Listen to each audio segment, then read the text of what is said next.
Now that the PVC tubing has been added, the next step is to secure these corner braces onto the back of the motor housing. So we'll just flip it up on its side and rest it against the wall or chamber somewhere. And apply some glue to the seam. And we'll just install these one at a time.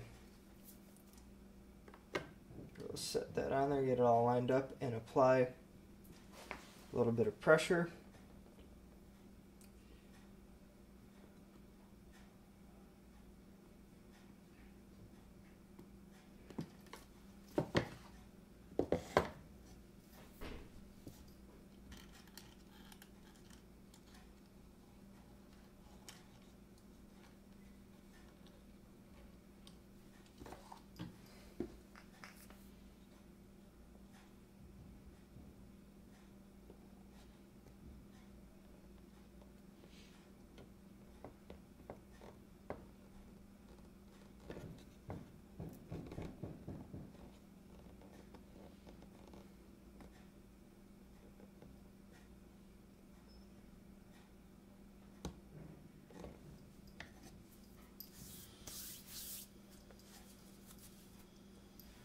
Right. And we'll just let that dry for about 10 or 15 minutes before we can move on to the next step. Alright.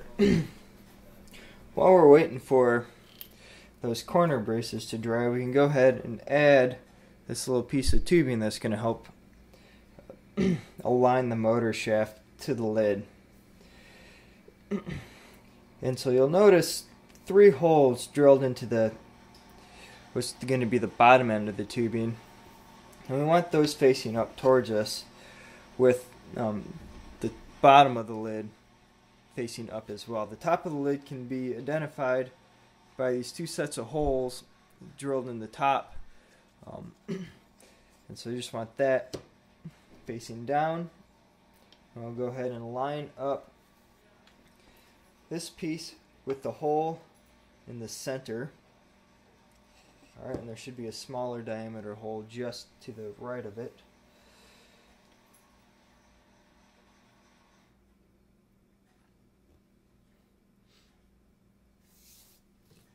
And it helps later on to have these tapped holes facing, so at least one of them is pointing I guess straight towards the back or straight towards the front, and that's just going to help with adding the nylon screws. It makes that access a little bit easier.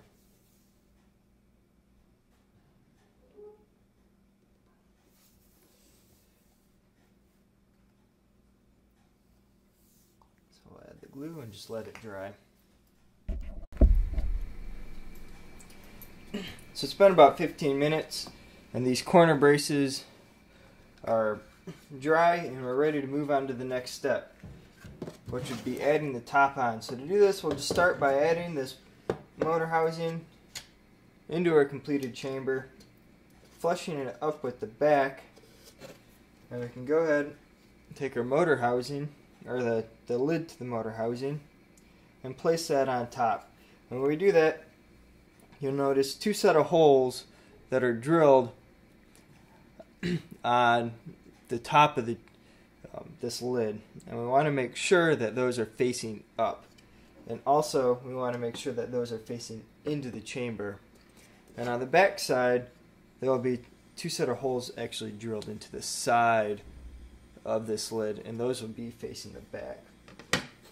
So we get the motor housing squared up, and we'll line the motor or the lid up with the chamber,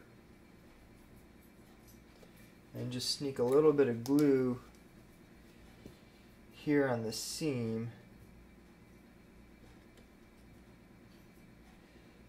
and allow a couple of minutes for that to set, and we'll take the housing out and cement that seam really well.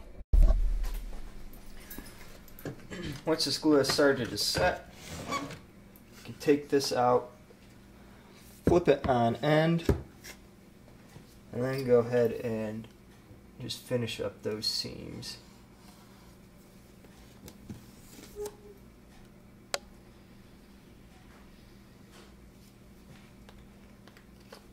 And while that dries, we can add something heavy like this toolbox on top and help improve the seam. Now that this cement has set, we can go ahead and add some of the foam strips that will help make the chamber watertight. And so we'll just start by working on the piece that's going to go right across the front here. And so we'll lay this across and just cut it right there.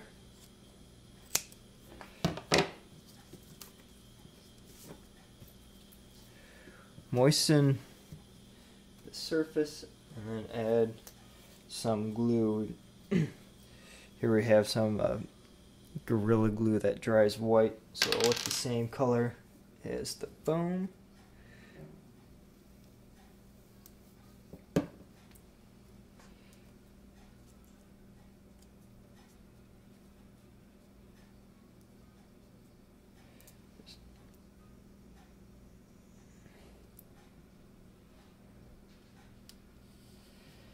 Place that on there and let it sit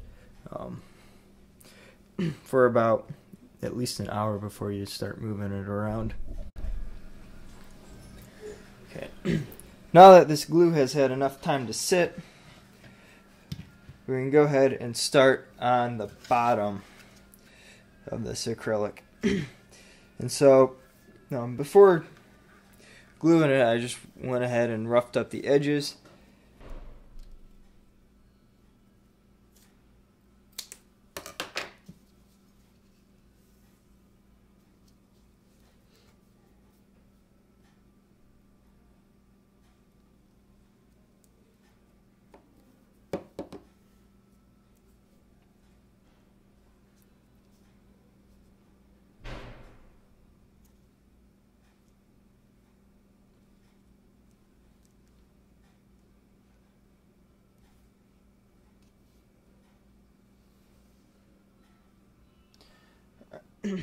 Now we can just let that sit overnight, and in the morning it should be nice and dry and ready to go.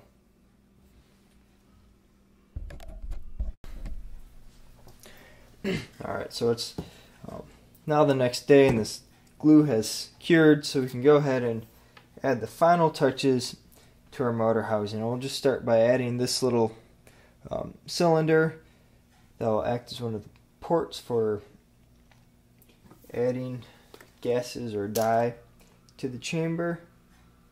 And so I'll line it up with this the smaller of the two holes in the corner. We'll get it lined up there and just apply some glue.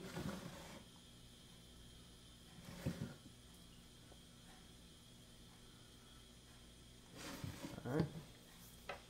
And then the next piece to be added is this square port that will allow us to add a DO meter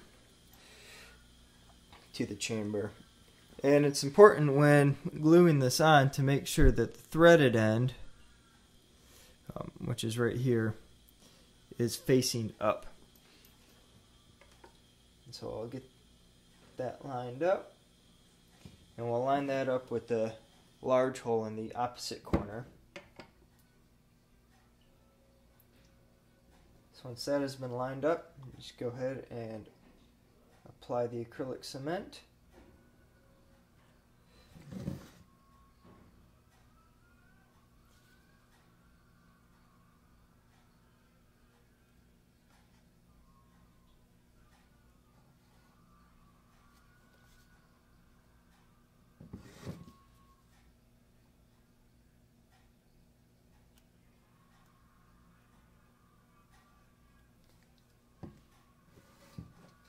And then set that aside to dry. The final step is to add the clasps, or the clasp hooks, which we'll do using 1/4 inch 440 screws. And we'll just use those to anchor the hooks into the pre-drilled holes.